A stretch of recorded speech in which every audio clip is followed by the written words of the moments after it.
Ladies and gents, welcome back to the TSR YouTube channel for episode number 6 of Season 2 on the Burton Albion Road to Glory. Before we dive in, as always, if you haven't already, please do subscribe to the channel. We're on the road to 500 and we're trying to hit it before the end of the year. We've got a bit of a way to go, but I think we can do it. As always as well, if you want to join me over on the Discord server and in my Twitch channel, the links are down below to both of them to get involved in all things community related.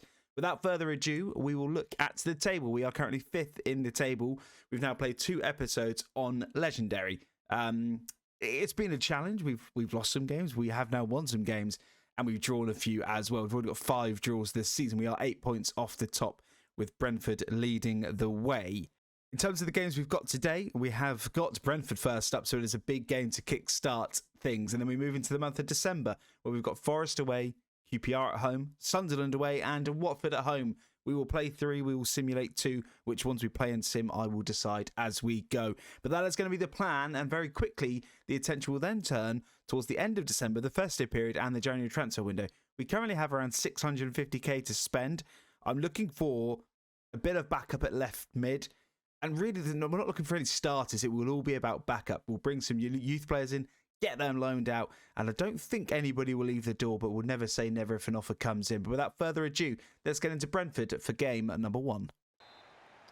Episode 6 is off and running then. We are looking to keep our little run of fairly good form underway, but we need to be more clinical. But today is going to be a tough test. The league leaders are in town, and this will definitely be our hardest challenge of the season so far. The legendary difficulty has remained for another game after we got a little bit of confidence last time, and Guess now is into the box, and he's going to try and find Niemann. And what a start this would be. Niemann gets lucky once, twice. No, Pinnock's there.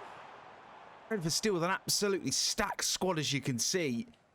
And that would have been a perfect start for us, but it just didn't quite fall for Niemann, and now Brentford come forward. Well, what a through ball that is to Robbery to Lewis Potter. Keen Lewis Potter now. Good block by Van Kooten. Falls to Illich on the edge of the box, but Elliot Watt gets there. Ooh, a little bit of a let-off for the Brewers. Mikey Moore coming forward and loses the ball, but that's a really good first opportunity for Brentford. They played the through ball through again. It's Keen Lewis Potter in again. Goal! We've been carved open like a Christmas turkey twice in as many minutes, and Lewis Potter makes absolutely no mistake this time around. It's been a cagey first 12 minutes. We've given the ball away. You've got to say it's our own fault. We should have cleared our lines and maybe just slow the game down. It's a really good finish. What a through ball that is. We've just been carved open, and it's 1-0 to the Bees. Webster now into a Conte. Conte, can we get an instant reply? No, good save by Flecken. As we looked for an instant reply, and our Conte, he'd back him to score with the form that he's been in. I think he's got 11 goals already this season. It's Elliot Watt's going to put the ball in. Try and find Guess at the front post, not the biggest man. Guess we'll try and win it again. Go back to Elliot Watt. Elliot Watt is going to have a shot from distance, but that is going to be wide and a nothing opportunity. But that would have been the perfect reply. We've got to take these chances if we're going to compete. Webster now going forward for the Brewers. It's going to just keep running into this space. Surely that's a foul, referee. That'd be a yellow card, I am sure, for the Brentford skipper. As Charlie Webster does really well just to drive into the space, wins the foul, and a yellow card for McGregor. And something for us to hopefully create a chance here as Webster's back on his feet, thankfully. Normally I'd say this is a little bit far out for us to have a go, but what have we got to lose? Elliot Watt, have a dig from distance. Can he get over the... Oh, God, that is absolutely dreadful. I don't think that will... that'll be setting the crowd alight. That is... yeah, okay, maybe we need a free kick taker in the January transfer window, because that's embarrassing. Conte tries to find Whitfield. Referee will play the advantage. Good advantage from him. Whitfield now down this right-hand side. Skips back inside. Is there anybody there? Not really. Guess make the run. Guess does make the run. Try and find Webster. Does find Webster. All the way to Jack Armour. To Elliot Watt. Out wide to... Oh, no, it just breaks down again for us. And that's going to be it for a frantic first half. We don't deserve to, be on level terms, I would say. Our Conte did have a beautiful, beautiful opportunity to make it 1-0 straight after the goal from Lewis Potter, who missed one chance already before that goal. But it is Brentford who lead at the break. Free kick to Brentford then, deep inside Burton Albion territory. As we have just made a flurry of changes to try and get some fresh legs into this game. But there's a chance here for Brentford to kill the game off, and Bremo does, 2-0. And that will probably be all she wrote. The substitutions will make absolutely little difference as it stands, as Mbuemo shows the quality of Brentford. They've just got too much for us. There's absolutely nothing we could do there. The ball did find, maybe we're a little bit unlucky, but that's going to be the level. If we want to stay towards the top half of this table, these are the sides we need to compete with. Just does break quite kindly for him, and it's a good finish for him. Mbuemo, nothing Crocombe could do. 2-0 Brentford. Sloppy again from the Brewers. We've given the ball away again. Robbery's in on goal. This should be 3. It's 3.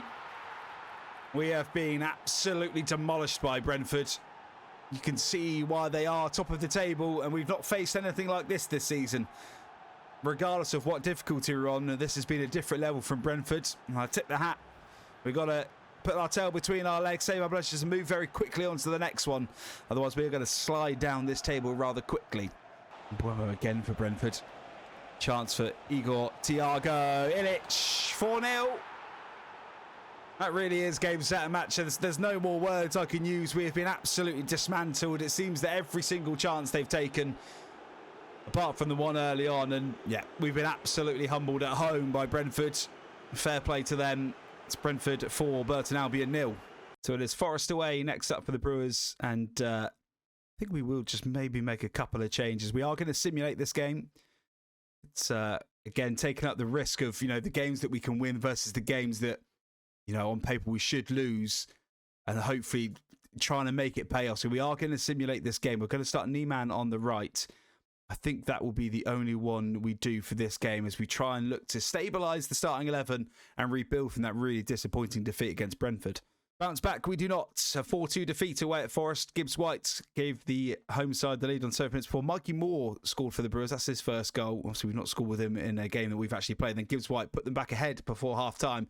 Gibbs White again got his third of the game before he got his fourth on the 75th minute, before Conte missed a penalty on the 79th and then did score on the 82nd. A game of plenty of chances, but unfortunately it is a game that we suffer defeat in that back line, just really struggling to compete at this level currently, and we're going to really need to ramp up the performances going into the next couple. On home soil then, and this time for the visit of QPR. We have shifted 8 goals in the last 2 games, and that simply is not good enough, albeit it has been against Premier League opposition from the previous season, so not too unexpected. And in terms of a realistic aspect, it probably is where we're at. We know we are punching above our weight in many aspects from the start of the season. So this is probably just bringing us down to reality a touch and really giving us an eye-opener to how far off we actually are competing at the top of the Championship. Brilliant from Ben Whitfield. Really good high press from the Brewers.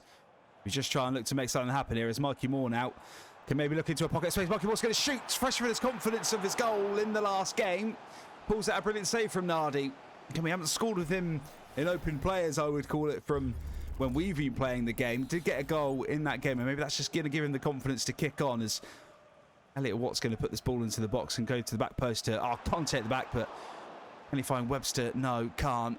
Whitfield's going to try and get up, who's back covering, and Guest is there to clear at the ball, and Guest is going to just try and run down this right-hand side and go alone. Finds Ben Whitfield. Again, it's just looking for the run of somebody, and does find the run of Elliot Watt, who will find Mikey Moore. He'll find Charlie Webster. Charlie Webster's turned his man, shoots, good save again from Nardi. 2 really good opportunities for the Burton in the opening 20 minutes, but no goals to show for it, but it's a good sign. QPR in plenty of possession as we come towards the latter stage of this first half. A couple of ball rolls from Chair, shoots, but that will fall safely into Max Crocombe's hands. We've just got to be patient here and wait for the opportunities to come. QPR having most of the possession, but Ben Whitfield needs to make the most of chances like this as he comes through and tries to play through Conte. Does play through Conte, but he can't get out of his feet. Just looks a bit sluggish in the last couple of games, and again, that's where we've got at least got to be creating an opportunity there if we're going to win this game. As the half-time whistle does blow, we probably had the better of the chances. QPR have had more of the ball, but that's a much better first 45 minutes than we've seen in the previous 2 games. Yeah, we tried to bring on some fresh legs just to try and spark some life into this game, but QPR have absolutely sucked the soul out of it. They've just pretty much kept the ball, sensing the danger was coming from us. And I think, unfortunately, it is going to be a snoring ball draw in a game that, again, we should have won. We've dominated. All the big chances have come our way. It's not a bad result. QPR are 8th in the table, but it's a game that we should be winning, and the problems in front of the goal and being clinical continue for us. A clean sheet after conceding 8 is a good step. It's a step in the right direction, but we've got to start grinding out victories if we're going to keep up the pace. Welcome to the Stadium of Light then, in a game that we really need to be winning if we're going to keep up the pace. Sunderland are down in 21st, and we are still somehow 6th in the table. I'm not quite sure how, given the recent run of games. We have gone unchanged despite some legs looking a bit tired. We need a break, but I feel like because we need to win this game, I wanted to go as strong as possible to try and get 3 points and just spring our season back into life. As Elliot Watt with a heavy touch, and that will give the chance for Sunderland to come forward and do that. Though, just where's Rusin now? Jack Armour trying to stop the run of Roberts. Yeah, we don't want to concede early here, lads. That would be disastrous. As Rusin is going to come forward now. Van Kooten gets there. That's brilliant from that man. Been so important for us in these first season and a half or so, as Webster's going to try and find Arconte. And Arconte's onside here. This is a glorious chance for 1-0. Arconte misses. Oh, that's a glorious, glorious through ball from Charlie Webster. And a really good run, but the finish is straight at the keeper. Mikey Moore now looking to keep or get another chance, should we say, as Jack Armour's going to run into the box, try and find Arconte. He's going to be offside this time. Oh, that's a glorious chance to take the lead. It never quite fell for Arconte. He was just struggling to get the ball out of his feet, and this time he was offside. It remains 0-0. Armour can't get the block on Rusin. Sweeney's trying to get the block. Crocombe with a huge, huge save. I thought about maybe rotating him out for Isted, but saves like that is why he is the Burton Albion #1. Why we're so sure to persevere with him is Sunderland take it short to Roberts. It's a good tackle, shall I say, McKeedle, and that now maybe gives a chance for him to stretch his legs, but hasn't going to quite have the pace. We'll go to Mikey Moore. We'll go to Webster. Mikey Moore find Jack Armour. Jack Armour now skips into the box. Try and turn. Can he find Charlie Webster on the edge? Does find Webster on the edge, but again he's got us back to goal. Out wide to Whitfield. Gets lucky with the rebound. Again, it's cagey stuff. Neither side really giving much. Arconte now tries to find Mikey Moore. Can't, and that will do us for the first half. Sunderland, a tough nut to crack, it would appear. We just haven't got that outlet and that bit of class that we need. Every time we feel like we get in a good position, there just isn't that final through pass. And again, maybe tactically we do need a change. It's 0-0 at the break. Dickinson now down the right-hand side. Big, strong, powerful player for Sunderland. Goes back to Roberts. Roberts now just into the box, drives into the box. Can we get a tackle in? Keedle once, twice. No, Crocombe though, big save. Comes to the rescue yet again. And that is going to be time for substitutions because the legs are going. Bowden on, Niemann on. Kieran Gilligan on. And we're going to make those changes. We'll give Van Kooten maybe another 10 minutes. Hopefully we don't concede from here. We can just give 4 more minutes to Arconte, who is our biggest threat. Got to clear this ball first, though, as Rusin comes into the box. Van Kooten, that's sensational. Dickinson again for Sunderland coming forward. Van Kooten just maybe overcommitting himself, and now that is a problem for the Brewers. Dickinson on the ball again. Everything is going through that man. One hell of a size bloke, he really is. Roberts, good switch. Can Guess get there? Does get there. Crocombe clears. Elliot Watt does really well there. Oh, touch is heavy though. Gets really lucky. Gets very, very lucky. Comes back inside. Says thank you very much. Can he find the run of Arconte? Does find the run of Arconte. This is a huge chance for the Brewers. Arconte can't get the shot away. Oh, it just about sums up everything that is going wrong for us in the last couple of episodes. We wait an age for a half chance and it just breaks down. And Sunderland have got the chance to come forward now. Rusin to Neil. Again, we just need to make sure we don't do anything stupid here. That's a good tackle. The referee blows full-time whistle. Another 0-0 draw for us. Things are really taking a slippery slope at the minute. We are finding this difficult just to get any sort of class, any sort of foothold in the game and take our chances. Again, we didn't really create anything then apart from the chance for Arconte right at the start of the game. and then a half chance to maybe pull the trigger. Should have thought about it sooner. Sunderland with a couple of chances himself. Max Croker making some big saves, but it is 0-0 at the Stadium of Light. So to wrap up what has been a very disappointing episode 6 so far, we are going to simulate this last game against Watford. Niemann is going to be the only change. Much fresher. We've had a week break, and we are relying on the simulation to give us a better result. I don't think we've won a simulation game yet in Season 2. Please let this be the one. The one it will not be. A 2-1 defeat at home to Watford. Billy Bowden getting our goal.